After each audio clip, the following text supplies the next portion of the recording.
Vapi town વિસ્તારમાં ગરફોડ ચોરીના ગુનાઓ આચરતી ટોળકીને ગણતરીના દિવસોમાં સોના ચાંદીના દાગીના મળી કુલ્લે 26 લાખના મુદ્દામાલ સાથે 3 આરોપીને ઝડપી પાડી 7 અનડિટેક્ટ ગરફોડ ચોરીઓનો ભેદ ઉકેલી નાખ્યો। વલસાડ એસપી ડોક્ટર કરણરાજ વાઘેલા અને ડીવાયએસપી બીએન દવેના માર્ગદર્શન હેઠળ વલસાડ એલસીબી પીઆઈ ઉત્સવ બરોટના નેતૃત્વમાં વલસાડ એલસીબીની ટીમ અને વલસાડ એસઓજી તેમજ વલસાડ પોલીસની અલગ અલગ ટીમો બનાવી ટેકનિકલ સર્વેલન્સ અને વાપીના અલગ અલગ સીસીટીવી ફૂટેજ ચેક કરી તપાસ હાથ ધરી હતી। વલસાડ જિલ્લાના વાપીના ચલાના મુક્તાનંદ માર્ગ શ્રીરંગ અવધૂત સોસાયટીની બાજુમાં આવેલા સર્વહિતકારક સંઘ જૈન ઉપાશ્રયમાં 27 ડિસેમ્બરની રાત્રિએ પાછળનો દરવાજો કોઈ સાધન વડે ખોલી ઉપાશ્રયમાં આવેલા રૂમોમાં મૂકેલા કબાટ અને ડ્રોવર તોડી અજાણ્યા તસ્કરો 30 તોલા સોનાના ઘરેણા, 1.5 કિલો ચાંદીના ઘરેણા અને રૂપિયા 2.30 લાખ રોકડા મળી કુલ 24.13 લાખની મત્તાની ચોરી કરી આરોપીઓ ફરાર થયા હતા। સવારે જૈન સાધ્વીજીને ઘટનાની જાણ થતા તાત્કાલિક મુંબઈ રહેતા ટ્રસ્ટી અને વાપી ટાઉન પોલીસને ઘટનાની જાણ કરી હતી। વાપી ટાઉન પોલીસની ટીમને ઘટનાની જાણ થતા તપાસ હાથ ધરી હતી। તે કેસમાં વાપી અને આજુબાજુના વિસ્તારના સીસીટીવી ચેક કરી તપાસ આગળ ધપાવી હતી। શ્રમિકોના પડાવ ચેક કરી શકમંદોની પૂછપરછ કરતા કેસમાં સંડોવાયેલા 3 ઇસમોને ઝડપી પાડ્યા છે, જ્યારે એક વોન્ટેડ છે। આરોપીઓ પાસેથી 26.26 લાખની કિંમતના સોના ચાંદીના ઘરેણા અને રોકડા રૂપિયા વલસાડ પોલીસની ટીમે કબજે કરી આગળની વધુ તપાસ હાથ ધરી છે।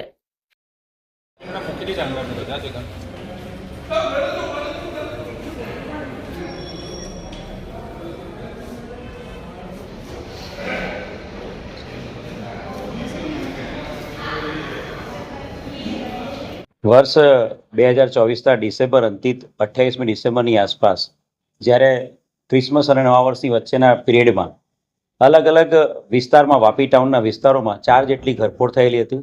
એમાં ખાસ મેઇન જે ઘરફોડ હતી એ જે આપણું જૈન સંઘ છે, સર્વહિતકારક જૈન સંઘ, એના ઉપાશ્રયમાંથી મોટી ચોરી થયેલી હતી, જેમાં સોનાના 30 તોલાના દાગીના, 1.5 કિલો ઉપર ચાંદી અને સાથે સાથે 2.5 લાખ રૂપિયા જેટલા રોકડાની રકમ કુલ મળીને 24 લાખ રૂપિયા જેટલા રકમની ઘરફોડ થયેલી હતી। અને આની સાથે સાથે અન્ય 3 પણ મોટી ઘરફોડના બનાવો બનેલા હતા। આ બનાવોના ગંભીરતાને ધ્યાને રાખીને ડીવાયએસપી વાપી ડિવિઝન, એની સાથે સાથે વાપી ટાઉન પીઆઈ, એની સાથે સાથે ક્રાઇમ બ્રાન્ચ અને એસઓજી પીઆઈ, આ તમામ અધિકારીઓની અલગ અલગ 6 ટીમો બનાવવામાં આવી હતી। અને એની સાથે સાથે વાપી ટાઉન, ડુંગરા, વાપી જીઆઈડીસી વિસ્તારના અલગ અલગ સીસીટીવી કેમેરાસ અને એની સાથે સાથે હ્યુમન ઇન્ટેલિજન્સ ઉપર વર્ક કરવામાં આવ્યું હતું। ટેકનિકલ અને હ્યુમન ઇન્ટેલિજન્સનું વર્ક કરવાની સાથે સાથે આખા વિસ્તારમાં અલગ અલગ જગ્યાએ દંગા પડાવો અને એ પણ ચેક કરવામાં આવ્યા હતા।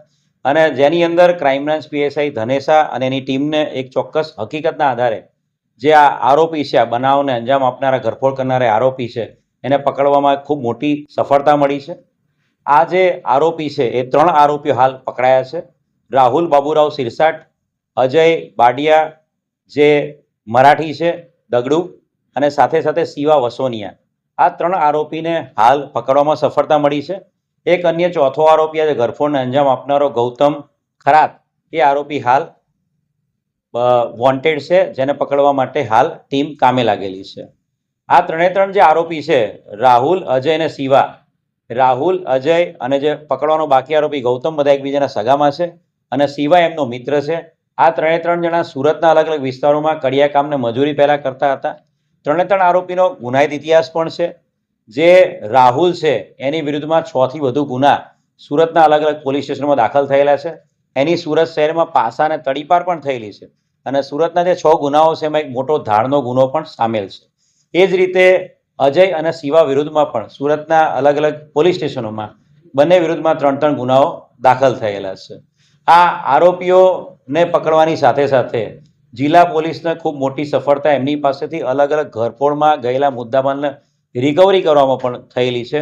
સોના, ચાંદીના દાગીના અને સાથે સાથે એન્ટિક વસ્તુઓ એમ કુલ મળીને 26,26,280 એમ 27 લાખ જેટલી મોટી રકમનો મુદ્દામાલ આ 3 આરોપી પાસેથી રિકવર કરવામાં સફળતા વલસાડ જિલ્લા।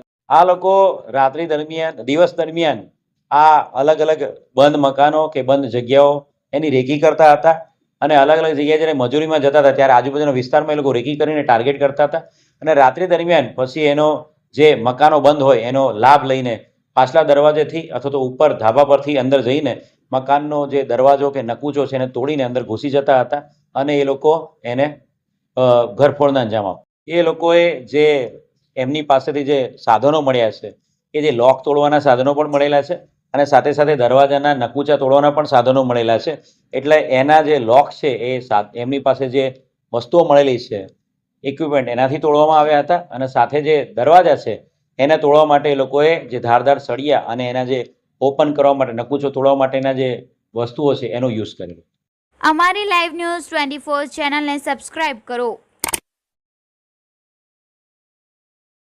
બેલ આઇકોન દબાવો જેથી આવનાર ન્યૂઝ અપડેટ્સની નોટિફિકેશન આપ સુધી સૌથી પહેલા પહોંચે.